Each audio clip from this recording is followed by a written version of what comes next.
चल, अभी तक बेटा हम लोगों ने जो जितनी भी क्लासेस हुई हैं हमारी, है ना, उसमें अपन लोगों ने यूनिट एंड डायमेंशन में मैंने आपको सबसे पहले याद करना, तो मैंने सबसे पहले आपको फिजिकल क्वांटिटी समझाया था कि एक्चुअल में फिजिकल क्वांटिटी होती क्या है। तो हमने क्या बोला था बेटा, हमारा ये कहना था फिजिकल क्वांटिटी के बारे में कि जितनी भी मेजरेबल क्वांटिटी हैं वो सारी फिजिकल क्वांटिटी होती थी। फिर मैंने उसी से रिलेट करके आपको मास, लेंथ, टाइम सब कुछ बताया था। फिर उसमें मैंने आपको एक्सप्लेन किया था कि यार फंडामेंटल फिजिकल क्वांटिटी क्या होती हैं। फिर उसी में हमने देखा था कि डिराइव्ड फिजिकल क्वांटिटी क्या थी। ठीक, उसी के बेसिस पे डायमेंशनल फार्मूला सीखा था। डायमेंशनल फार्मूले के बाद हम डायमेंशनल फार्मूले के एप्लीकेशंस पार्ट पे थे, और एप्लीकेशन पार्ट में हमने दो चीज़ें देख ली थी। कौन सी चीज़ें बेटा? एक फर्स्ट पार्ट हमने देखा था जहाँ पर हम इक्वेशन की वैलिडिटी चेक करते थे या करेक्टनेस चेक करते थे कि यदि कोई इक्वेशन मुझे दे दिया जाए फिजिक्स में तो वो डायमेंशनली करेक्ट है या नहीं है, तो उसको मैं डायमेंशनल फार्मूलेस के बेसिस पे कर सकता था। दूसरा केस था जब मुझे डिपेंडेंसी दी जाती थी, क्या कि यार कोई फोर्स है वो कुछ फैक्टर्स पे डिपेंड कर रहा है, तो बताओ फोर्स का फॉर्मूला क्या होगा। तो हमने उस फॉर्मूले को भी डिराइव करके लेके आए थे। लेकिन हाँ, एक चीज़ था, उस फॉर्मूले को डिराइव करते समय बेटा हमें एक चीज़ का दिक्कत हुआ था। वो क्या हुआ था कि वहाँ पर जब हम डिराइव करने गए थे ना, तो हमको कांस्टेंट की वैल्यू निकालते नहीं आती थी। बिल्कुल सही, कि कांस्टेंट की वैल्यू मुझे निकालते नहीं बनता था, कि कांस्टेंट हमें पता नहीं चल पाता, इसलिए हम एग्जैक्ट फॉर्मूले पे तो नहीं जा पाते। लेकिन हाँ, कांस्टेंट के अलावा बाकी जितनी चीज़ें थी उन सबको हम बाकायदा फॉर्मूले में लेके आ जाते हैं। क्लियर है? चलो, यहाँ तक का पार्ट हो चुका है। अब आज हम लोग जो देखने जा रहे हैं ना, वो हमारा क्या है, फंडा मालूम है, यूनिट को कन्वर्ट करेंगे। जैसे क्या होता है, तुमने नाम सुन के रखा है, मैं अभी एक्सप्लेन करता हूँ उसे।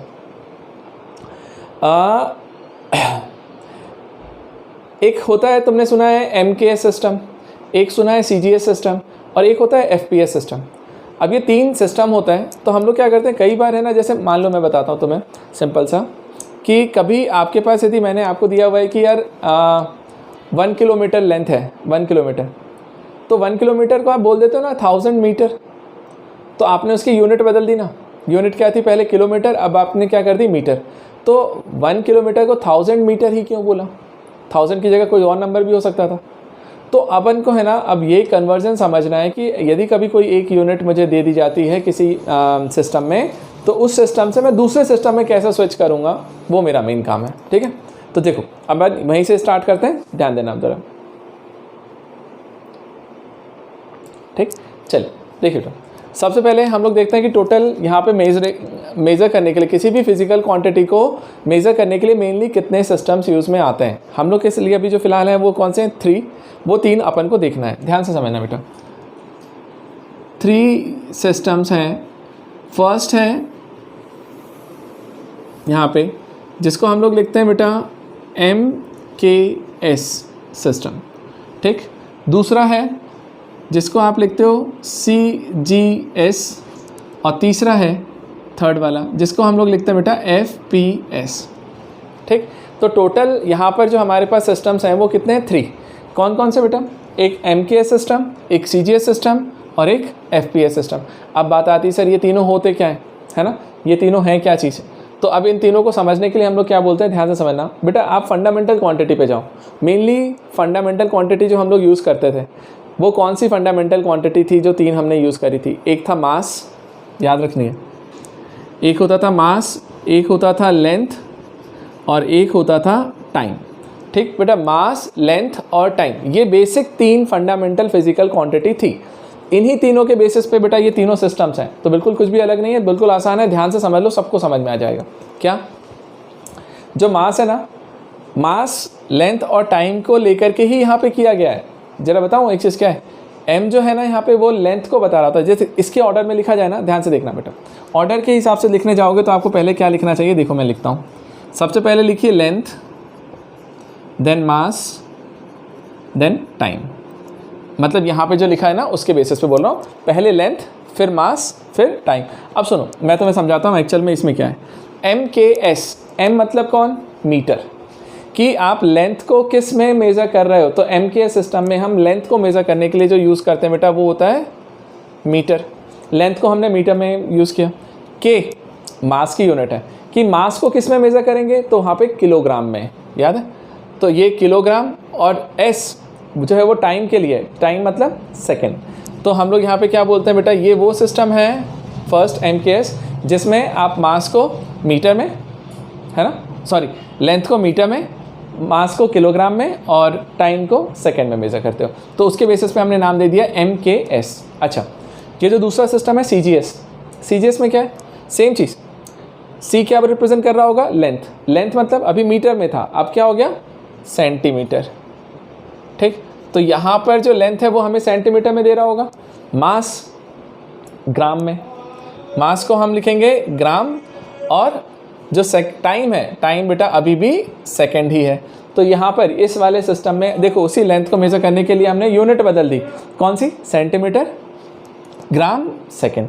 तो इसको हम लोग बोलते हैं CGS सिस्टम। और थर्ड सिस्टम जो है FPS। बेटा FPS में क्या होता है, देखो ध्यान से, आपने सोचो एक चीज़, क्या लेंथ को मेज़र करने की कोई और यूनिट भी है जिसमें हम लोग मेज़र करते हैं लेंथ को?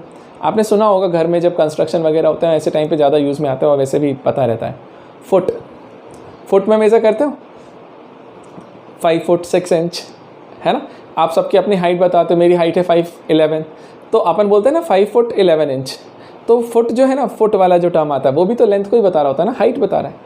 तो हम क्या बोलते हैं, फुट, पाउंड, सेकेंड। तो यहाँ पे F लेंथ को मेज़र करने के लिए जो हम लोग यूज़ करते हैं ना बेटा, वो होता है फुट। अच्छा, पाउंड का नाम आपने सुना होगा, पाउंड कहाँ पे ज़्यादा सुना होगा मालूम है, जब बेबी वगैरह होते हैं ना, उसके लिए जो उनका वेट बताया जाता है वो पाउंड्स में बताते हैं ज़्यादातर। तो हम लोग बोलते हैं फुट। मास को यूनिट, मास की यूनिट कौन सी है, पाउंड, और टाइम को सेकेंड। तो फुट, पाउंड, सेकेंड, इसको यदि आप लिखने के लिए जा रहे हो तो ये हमारा थर्ड सिस्टम होता है FPS। तो अब याद रखिएगा बेटा, 3 मेजरिंग सिस्टम है क्वांटिटी को मेज़र करने के लिए, MKS, CGS एंड FPS। बस आपको नाम से याद रखना चाहिए कि किस सिस्टम में किस यूनिट में मेज़र करता है। तो क्योंकि हमारे पास प्रॉब्लम्स जो आएंगे ना बेटा, वो कौन से आएंगे मालूम है आपको, कोई भी एक यूनिट दे देगा, मतलब क्वांटिटी दे देगा कि 250 न्यूटन है, यार इसको डायन में बदल, या फिर वो बोलेगा कि ये MKS में था तो उसको CGS में बदल, या CGS में था तो उसको MKS में बदल। तो अपन को यूनिट को एक जगह से दूसरी जगह पे कन्वर्ट करवाना है। तो बस उसके लिए सबसे पहले पता होना चाहिए कि किस यूनिट में किस चीज़ में मेज़र करते हैं। तो मुझे बताओ सबसे पहले, क्या इतना क्लियर है? चलिए बेटा, अब देखिए, अब इसमें अपन चलते हैं, है ना, और समझ में आ गया ना मेरे ख्याल से। अब अपन इसमें चलते हैं और कन्वर्ट करके देखते हैं कि यूनिट को कन्वर्ट कैसे करना है, ठीक है, वो कॉन्सेप्ट समझना, फिर अपन आगे बढ़ेंगे। पहले पूरा सिस्टमेटिक बताता हूँ मैं आपको। सिस्टमेटिक मतलब जैसा आपको लिखना पड़ता है पूरा एक्सप्लेन करके, और बाद में मैं आपको है ना इसको सिंपल कर, ध्यान देना, हम डायरेक्ट भी लिख लेंगे इन चीज़ों को। ध्यान से देखिए बेटा, क्या बोल रहा हूँ मैं, ध्यान से देखना। अपन लिख रहे हैं कन्वर्जन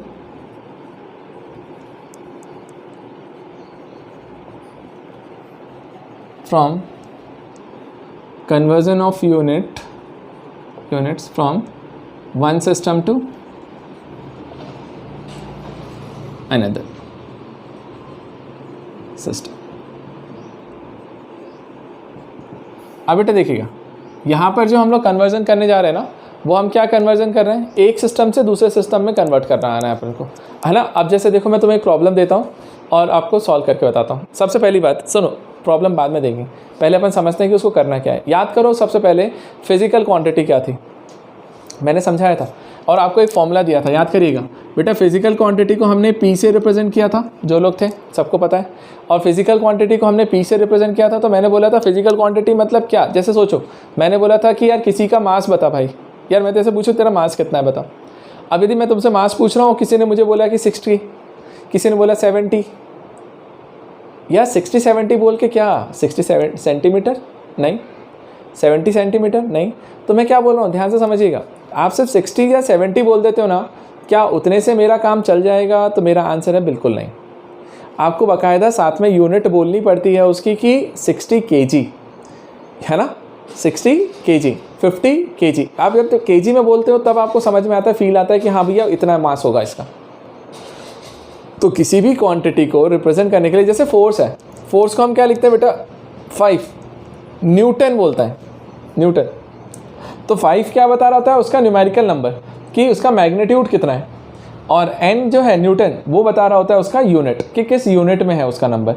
तो ये हमने बोला भी था, याद करना, कि P = NU। मेरी फर्स्ट लेक्चर में ही मैंने आपको ये समझाया कि P = क्या है, NU। तो n मतलब न्यूमेरिकल वैल्यू और u जो होता था वो यूनिट होता था। ठीक है, अब जरा समझना मेरी बात ध्यान से, आपको मैं कन्वर्ट करके देता हूँ। थोड़ा सा कॉन्सेप्ट समझ लिया करो स्टार्टिंग में, बाद में तो फिर इजीली हम कन्वर्ट करके लेकर आएंगे प्रॉब्लम्स में। देखो एक चीज़ मैंने तुमसे ये बोला था, जैसे सपोज कर बेटा मैंने बोला 1 किलोमीटर ये एक फिजिकल क्वांटिटी है। ध्यान से सोचिएगा, 1 किलोमीटर एक फिजिकल क्वांटिटी है। अब इस 1 किलोमीटर को मैं क्या क्या लिख सकता हूँ जरा सोचना, मैं एक दो चीज़ें लिखता हूँ समझना। ये जो 1 किलोमीटर है ना, ये एक सिस्टम था बेटा। किलोमीटर को यदि मैं